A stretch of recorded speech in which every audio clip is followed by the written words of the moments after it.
सविता हाथ सिलाई मशीन पर कपड़े सिल रही थी। पुरानी होने की वजह से सिलाई मशीन जोर जोर से खटखट की आवाज कर रही थी। हे माता रानी, ये सिलाई मशीन कितनी आवाज कर रही है, ठीक से कपड़े भी सिल नहीं पाते। अरे शाम हो गई, मुझे तो ज्योति बाती भी करनी है। जल्दी से झाड़ू लगा लेती हूँ, इससे पहले कि सूरज डूबे। सविता जल्दी से पूरी झोपड़ी में झाड़ू लगाकर तख्त पर सजी हुई माँ दुर्गे की मूर्ति के पास ज्योति जलाती है। पूरा परिवार आरती में शामिल होता है। अम्बे तू है जगदम्बे काली, जय दुर्गे खप्पर वाली, तेरे ही गुण गाई भारती ओ मैया, हम सब उतारी तेरी आरती। जय माँ दुर्गे, जय माँ दुर्गे। माँ जी, बाबूजी, आरती लीजिए। जय माँ दुर्गा। तभी सविता की नन्ही सी 6 साल की बेटी वैष्णवी हाथ फैलाकर प्रसाद मांगती है।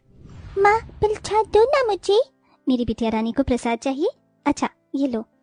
ये का माँ बताची, तुम कभी माता रानी को मेवे मिठाई का भोग क्यों नहीं लगाती? पता है लोग मंदिर में माँ दुर्गे को महंगी महंगी मिठाई फल चढ़ाते हैं।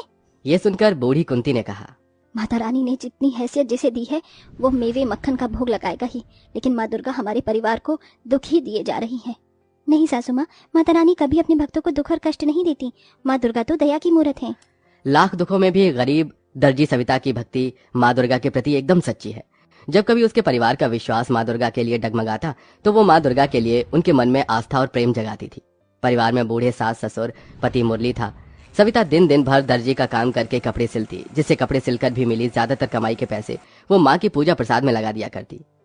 सविता बहू, अब रहने भी दे, बाकी कपड़े कल सी लेना। तेरा देह नहीं थकता क्या? ये सवेरे की लगी है कपड़े सिलने को। माँ जी आप सो जाइए, अभी मुरली भी नहीं आए, उन्हें खाना खिलाना है। तभी मुरली थका हारा काम से घर आता है। अजी आ गए आप? हाथ मुंह धो लीजिए, मैं खाना लगाती हूँ। ठीक है सविता। ये लो जी, सब्जी तो थी ही नहीं, चटनी पीसी है, रोटी बनाई है, खा लो। जो भी है बहुत है सविता, लाओ दो। बढ़िया बना है सविता चटनी रोटी। सुनो जी, मालिक ने पैसे दिए क्या? कल से नवरात्रि शुरू है, घर में कलश रखना है। नहीं सविता, मालिक ने 1 रुपया नहीं दिया। इसी आस में दिन भर चिलचिलाती धूप में काम किया, ईंट बालू ढोया। ये सुनकर सविता चिंता में आ जाती है। उस वक्त तो सविता अपने पति मुरली के सामने चिंता नहीं जताती, लेकिन सबके सो जाने के बाद माँ दुर्गा की मूर्ति के आगे आंसू बहाती है। हे दुर्गा मैया, ये गरीब दुखियारी दर्जी बहू किस तरह से कन्या पूजन करेगी और कैसे कलश बिठाएगी? क्या इस बार तो मेरे गरीब घर परिवार में नहीं आओगी? सविता किसी दूध छुड़ाए बच्चे की तरह बिलख बिलख कर सो जाती है। तभी सुबह के 6 बजे ही कोई उसका द्वार खटखटाता है। इतनी सुबह कौन होगा? सविता, ओ सविता, अरे दरवाजा खोलो। अरे ओ दर्जी सविता, दरवाजा खोलो। अरे मंदा जी, आप इतनी भोर को? हाँ, वो तुमने मेरे कपड़े सिले थे ना, तो उसके पैसे देने थे, वही देने आई हूँ, ये लो। जैसे ही मंदा गरीब दर्जी सविता के हाथों में पैसे रखती है तो उसकी आंखें डबडबा जाती हैं।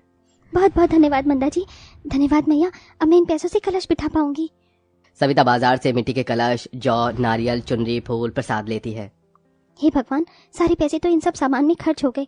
मैया जी की नई मूर्ति और जोड़े के लिए पैसे बचे ही नहीं। सविता व्यथित मन से सामान लेकर घर चली आई, जहाँ पूरा परिवार निर्जला नवरात्रि व्रत किए था। बहू सामान ले आई, चलो अब जल्दी से कलश स्थापना कर लेते हैं। मगर मूर्ति कहाँ है? माँ जी पैसे नहीं बचे। सविता अपने आंगन की मिट्टी से माँ दुर्गे की मूर्ति बनाती है, जिसके बाद पूरा परिवार कलश स्थापना करके 9 दिनों का नवरात्रि व्रत आरंभ करता है। पैरों का लाचार बूढ़ा जगमोहन बरसते आंसुओं की बौछार से विनती करता है, हे मैया, इस नवरात्रि के 9 दिन तक हमारे परिवार पर दया कृपा करना माँ।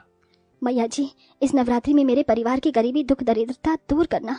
हे माता रानी, इन नवरात्रि के 9 दिन मुझे अपने 9 रूपों के दर्शन दिखाना माँ, यही इस गरीब भक्त की इच्छा है।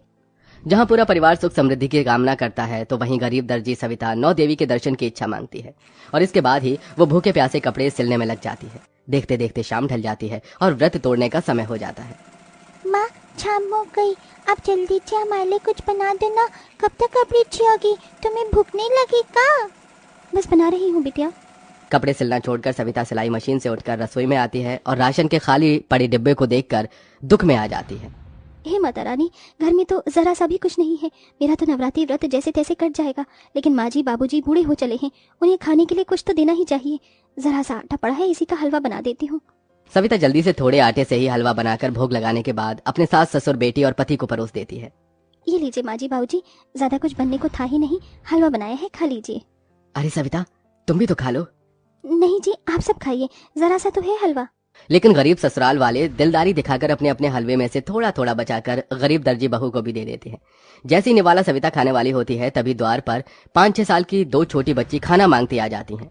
कोई है घर में? माता रानी के नाम से हमें कुछ खाने को दे दो, कुछ खिला दो मैया। अरे जरा देखो तो इन बच्चियों का चेहरा भूख से कैसे मुरझा गया है। ये कहकर सविता अपने हिस्से का हलवा उन्हें दे देती है। दोनों बच्ची हलवा खाकर चली जाती हैं और सविता भूखे प्यासे ही माता के भजन करती हुई कपड़े सिलने लगती है। हे नाम रे सबसे बड़ा तेरा नाम, ओ शेरों वाली ऊंचे महलों वाली बिगड़ी बना दे मेरी आज रात रे। हे बस माता रानी मेरे परिवार पर दया रखना। मैं खाऊं चाहे ना खाऊं, मेरा परिवार इस नवरात्रि में भूखे ना रहने पाए। हम पूरी श्रद्धा भक्ति से आपकी नवरात्रि कर पाएं। इसी तरह से दिन गुजरते हैं और हर दिन उस गरीब दर्जी बहू के दरवाजे पर कोई ना कोई छोटी बच्ची आकर खाना मांगती। सविता 9 दिनों तक कभी माँ की मूर्ति के आगे बताशे का भोग लगाई, कभी पूरी चढ़ाती तो कभी कुछ फल। ये उसे गरीब दर्जी की भक्ति ही होती है जो नवरात्रि के 9 दिनों तक उसके घर का दिया बिना बुझे जलता ही जाता है। 9 दिनों तक कष्ट और कठिनाई उठाकर वो भूखे प्यासे व्रत में ही कपड़े तो सिलती है, लेकिन उसे कोई पैसे नहीं देता और 9वां दिन भी आ जाता है। तड़के सुबह से ही सभी के घरों से हलवा पूरी चने के प्रसाद की खुशबू उमड़ रही थी। माँ हम कंजक का प्रसाद कब बनाएंगे? आज तो नवरात्रि है। माँ जी मैं पैसे मांगने जा रही हूँ, देखती हूँ कोई अगर पैसे दे दे। कविता आस पड़ोस के घरों में जाती है। नमस्ते कामिनी जी, आज कंजक है, मुझे कंजक बिठाना है, हाथ में 1 रुपए भी नहीं। सिलाई के पैसे दे देती तो। अरे दे दूंगी भाई, मैं तेरे पैसे लेकर भाग थोड़ी रही हूँ, अभी तो जा। हर जगह से सविता को निराशा ही मिलती है। वो टूटा दिल लिए घर आती है जहाँ ढेर सारा घी, आटा, सूजी, चीनी, मावा सब था और जगमोहन और कुंती कंजक का प्रसाद बना रहे थे। माँ जी ये सब सामान कौन लाया? अरे बहू तुमने ही तो ये सारा सामान भिजवाया है। 9 लड़कियों से थाली भी तैयार है। इतने में 9 छोटी बच्ची कंजक खाने अंदर आती हैं। उनके चेहरे पर एक अलग ही चमक थी, जैसे साक्षात 9 देवियां उस गरीब परिवार में आई हों। जगमोहन फटाफट से फटी चिटी चटाई बिछाता है और कुंती उनके पांव धोती है, तभी उनके पैरों से फूल झड़ने लगते हैं। ये माता रानी क्या चमत्कार है, कन्याओं के पांव से फूल झड़ रहे हैं। कुंती सोचने लगती है, तभी एक कन्या ने कहा, मैया जल्दी से हमें प्रसाद खिला दो, हम भूखी हैं। हाँ बहुत भूख लगी है। बस लाई बच्चियों। सविता 9 कन्याओं को प्रसाद परोसती है। वो सब खाना शुरू करती हैं। प्रसाद बहुत ही स्वादिष्ट बनाया है, थोड़ा हलवा और दोगी? हाँ मुझे भी चने चाहिए और मुझे खीर चाहिए। देती हूँ। कंजक खाने के बाद एकदम से देखते देखते 9 कन्या 9 देवियों का रूप ले लेती हैं। लाल जोड़ा, लाल बिंदी, लाल चुनरी में वो माँ दुर्गे सी दिख रही थी। हे माँ दुर्गा, 9 देवियों के दर्शन पाकर मैं धन्य हुई, मेरा नवरात्रि व्रत सफल हुआ। माँ सविता तुम्हारे मन में मेरे प्रति सच्ची भक्ति है।